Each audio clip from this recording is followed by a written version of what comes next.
Bismillahirrahmanirrahim. Assalamu alaikum, dear students. I am Nasser Mahmood, Assistant Professor of Mathematics. In my previous lecture, we discussed integration by parts and we proved uv, where u is first function, v is second function, then first same second का integral minus integrated second derivative of first इस product का फिर integral. तो अब हम इस by parts के तहत कुछ प्रॉब्लम सॉल्व करेंगे एक्सरसाइज 7.1। तो इसका क्वेश्चन नंबर 11 देखते हैं कि tan इनवर्स x, मैंने आपको बताया था कि ये जब बाई पार्ट्स करना होता है तो उसमें अगर दूसरा फंक्शन ना हो तो उसमें दूसरा फंक्शन आपने 1 बना लेना होता है। ये आपका पहला फंक्शन हो गया, ये आपका दूसरा फंक्शन हो गया। उसके बाद आपने लिखना ये पूरा लफ्ज इंटीग्रेशन बाई पार्ट्स।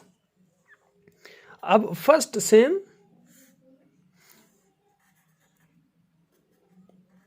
और दूसरे का इंटीग्रल, 1 का इंटीग्रल आपको पता है x होता है इंटीग्रेटेड सेकंड फंक्शन, यानी ये x, और derivative of first tan inverse x का derivative first tan inverse x का डेरिवेटिव आपको पता है 1/1 प्लस एक्स स्क्वायर होता है, ये एक्स स्क्वायर प्लस 1 होता है।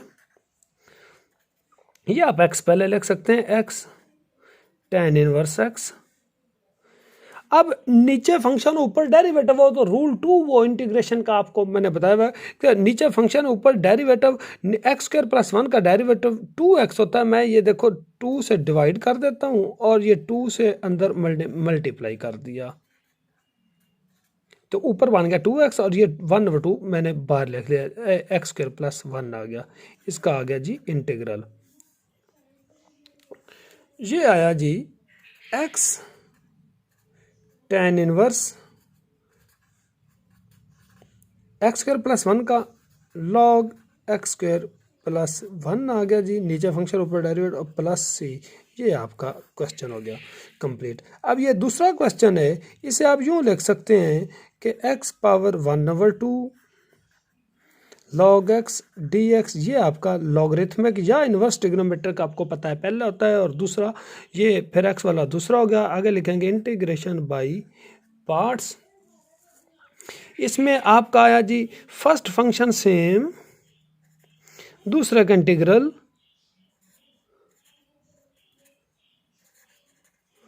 इंटीग्रेटेड सेकंड फंक्शन,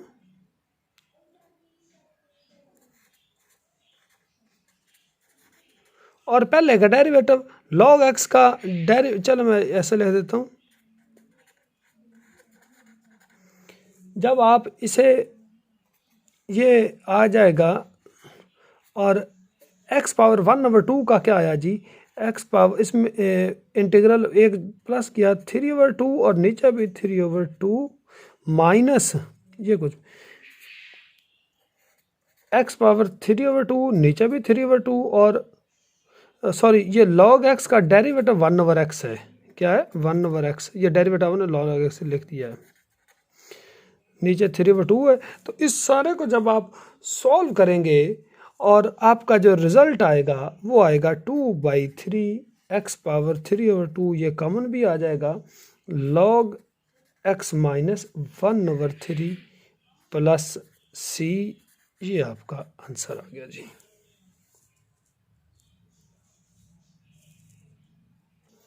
नेक्स्ट हम 19 क्वेश्चन करते हैं। ये cos x है और उसका डेरिवेटिव sin x है, तो इसमें थोड़ा सा आपको सब्स्टिट्यूशन की भी हेल्प लेनी पड़ेगी। आप यहाँ पे पुट कर दें, यानी लेट या put t equal to cos x, तो दोनों तरफ डिफरेंशियल लिया तो cos x का आपको पता है डेरिवेटिव माइनस sin x होता है और साथ dx, इधर ये sin x dx ये प्लस का है तो minus dt equal to sin x dx आ गया जी। अब इसका मतलब जो आपका i है यानी इंटीग्रल है, log cos x था तो log t हो गया और sin x dx की जगह क्या आया जी माइनस dt, ये माइनस बाहर आ गई, log t डी टी, और इसका साथ समझो कि 1 है, ये पहला ये दूसरा, इंटीग्रेशन बाय पार्ट्स। और वैसे भी आपको पता है, मैंने आपको प्रीवियस लेक्चर में ये प्रूव करके दिया हुआ है। चलो मैं दोबारा कर देता हूँ कि फर्स्ट सेम, दूसरे का इंटीग्रल, 1 का इंटीग्रल आपको पता है टी होता है, minus integral of integrated second function T, और पहले का डेरिवेटिव 1/t, ये कैंसिल हो गया, प्लस सी कर लें, माइनस टी लॉग टी, ये टी मैंने पहले लिख दिया, और माइनस यहाँ पे 1 रह गया, 1 का इंटीग्रल टी हो गया, और प्लस सी, और टी आपको पता है कॉज टी है। आप यहाँ से माइनस भी कॉमन ले लें और टी भी कॉमन है, तो ये प्लस टी हो जाएगा, और यहाँ पे ये माइनस जब आप कॉमन ले तो ये प्लस का हो गया, यहाँ पे 1 रह गया, और माइनस लॉग टी प्लस सी, और टी की जगह क्या पुट करेंगे, कॉज एक्स, क्योंकि ये टी की वैल्यू कॉज एक्स है, 1 minus log cos x plus c, ये आपका आंसर आ गया जी। नेक्स्ट है जी question number 28, x power 5/1 minus x cube square root, इसका इंटीग्रल। आप इसको बाई पार्ट्स भी कर सकते हैं, लेकिन इसको थोड़ा सा मैं सिंप्लीफाई कर देता हूँ, जिससे इसकी इंटीग्रेशन बड़ी इजी हो जाएगी। एक्स पावर 5 को हम x power 3 into x power 2/1 minus x cube, और इसका इंटीग्रल आप लिख सकते हैं। अब एक्स क्यूब है और ये एक्स स्क्वायर है, एक्स क्यूब का ये डेरिवेटिव एक्स स्क्वायर है, तो आप यहाँ पे थोड़ी सी सब्स्टिट्यूशन आप कर दें। सब्स्टिट्यूशन आपने इस तरह करनी है कि अगर आप लेट कर लेते हैं कि t equal to x cube d t किसके इक्वल आया जी, 3x² dx, तो ये x² dx किसके इक्वल हुआ जी, dt/3, तो इधर रह गया x² dx। ये चीज़ें हम इसमें पुट कर देते हैं, तो एक्स क्यूब की जगह तो आ गया जी t/1 माइनस, फिर ये एक्स क्यूब का स्क्वायर रूट है तो t का स्क्वायर रूट, x² dx की जगह आ गया जी dt/3, तो 1/3 बाहर आ गया। अच्छा, ऊपर t है, मैं इसको माइनस से मल्टीप्लाई कर देता हूँ अंदर और बाहर। ये आप पूछेंगे कि ऐसा क्यों किया है, ये मैंने माइनस बाहर भी लगा दी है। ओके हो गया, ये साइन ऑफ इक्वलिटी है, माइनस माइनस, ताकि ये देखो नीचे 1 माइनस टी, ऊपर भी मैं 1 माइनस टी बनाना चाहता हूँ, -1/3, ये -t/1 minus t square root, ये तो मौजूद है। अब मैंने देखो इसमें 1 प्लस भी कर दिया, 1 मैंने माइनस भी कर दिया। अब देखो नीचे ऊपर सेम हो गया ना, ये -1/3 तो बाहर मौजूद है। अब 1 माइनस टी, इसके नीचे भी 1 माइनस टी स्क्वायर रूट मौजूद है, और -1/1 माइनस टी, इसके नीचे भी ये स्क्वायर रूट मौजूद है।